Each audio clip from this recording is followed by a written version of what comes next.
ॐ भूर्भुवः स्वः तत्सवितुर्वरेण्यं भर्गो देवस्य धीमहि धियो यो न प्रचोदयात्। ओम। आज का विषय प्रकृति का स्वरूप। प्रकृति का स्वरूप, हम प्रकृति के बारे में लास्ट वीडियो में भी चर्चा किया था कि प्रकृति क्या है, प्रकृति का स्वरूप क्या है।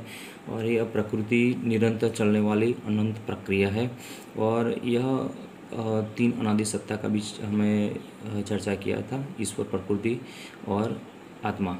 तो प्रकृति के बारे में हमारे जो ऋषि मुनि हैं, महर्षि ब्रह्मा, महर्षि महादेव, शिव आदि जो महान वेद विज्ञानियों के अनुसार प्रकृति पदार्थ के कुछ गुण इधर प्रदर्शित किए गए हैं।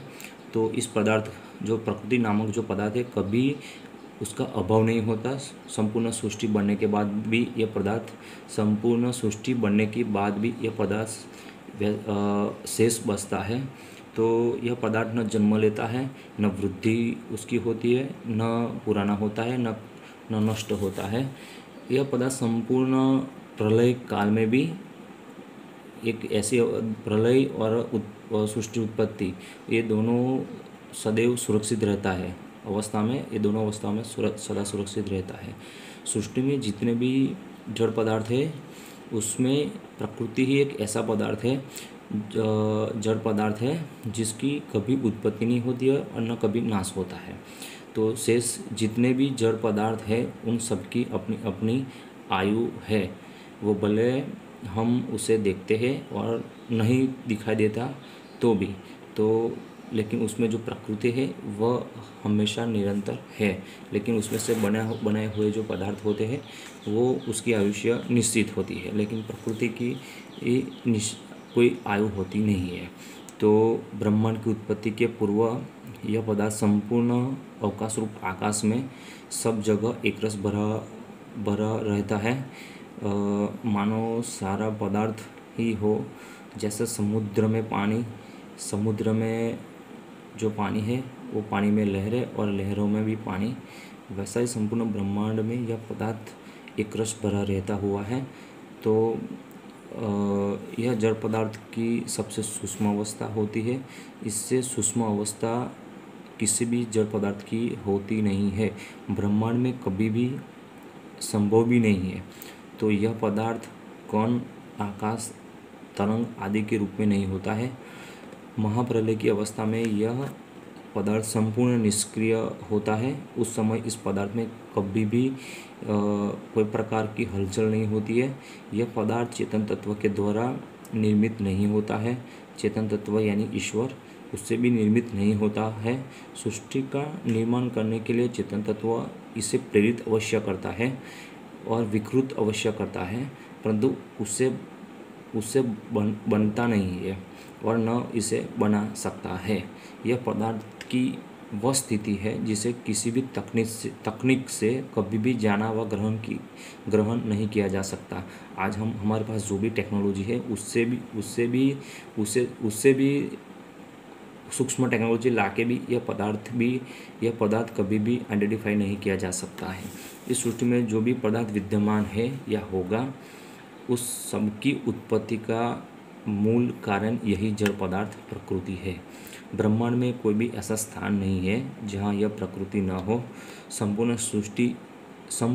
ये सृष्टि जो हमें दिखाई दे रही है और नहीं दिखाई देती, वह भी इसी से उत्पन्न होती है। इससे बाहर कोई भी उत्पत्ति आदि क्रिया भी नहीं हो सकती। जो भी फोटॉन्स, तरंग, जो भी हमें आज आइडेंटिफाई हुए हैं, वो भी इसी प्रकृति में से बना हुआ है। तो यह पदार्थ ऐसे अंधकार रूप में विद्यमान होता है, वैसा अंधकार अन्य किसी भी अवस्था में नहीं हो सकता। यानी प्रकृति में इतना अंधकार भी होता है साम्य अवस्था में कि ब्रह्मांड में किसी भी स्थान पे ऐसा अंधकार नहीं होता है। यह सृष्टि में जो भी पदार्थ नष्ट होने योग्य है, वह नष्ट होकर सबसे अंत में अपने कारण रूप प्रकृति नामक पदार्थ में लीन हो जाते हैं। यानी हम जो बड़े बड़े दिखाई देने वाले ग्रह तारे, ये हमारा शरीर या जो भी हमें दिखाई देता है, वो सब उसका विनाश होते होते होते अंत में प्रकृति नामक पदार्थ तक ये सीमित होता है, उससे आगे नहीं, क्योंकि इस प्रकृति में से सब बना हुआ है। इस अवस्था में कोई कंपन विद्यमान नहीं होता है, यानी कोई भी तरंग नहीं होती है, कोई भी हलचल नहीं होती है। तो यह इस अवस्था में किसी भी प्रकार की कोई गति भी नहीं होती है, प्रकृति नामक पदार्थ में कोई गति भी नहीं होती है, जब तक कोई बाहर से कोई गति उत्पन्न ना कर सके। यानी ईश्वर इस प्रकृति में गति उत्पन्न करता है, उसके बाद ही गति का निर्माण होता है। यह पदार्थ सृष्टि के निर्माण के लिए पूर्ण होता है, अर्थात इसके बाद भी शेष यह पदार्थ बचा रहता है। यह पदार्थ सत्व रजस तमस गुण की साम्यावस्था के रूप में होता है, अर्थात उस समय ये गुण विद्यमान होते हुए भी नितांत निष्क्रिय होते हैं। यानी प्रकृति के 3 जो गुण हैं, वो जब तक ईश्वर उसको प्रेरित नहीं करते तब तक यह साम्य अवस्था में यानी सोया हुआ रहता हुआ है।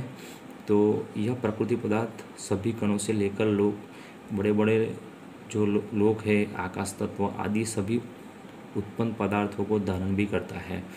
तो यह प्रकृति नामक जो पदार्थ है, वो जो मूल प्रकृति है उसको प्रेरित ईश्वर करता है, और ईश्वर उसको प्रेरित करके आगे की प्रक्रिया जो है वो जो हम बोल रहे हैं ओम रश्मि, ओम नामक पदार्थ उससे होती है।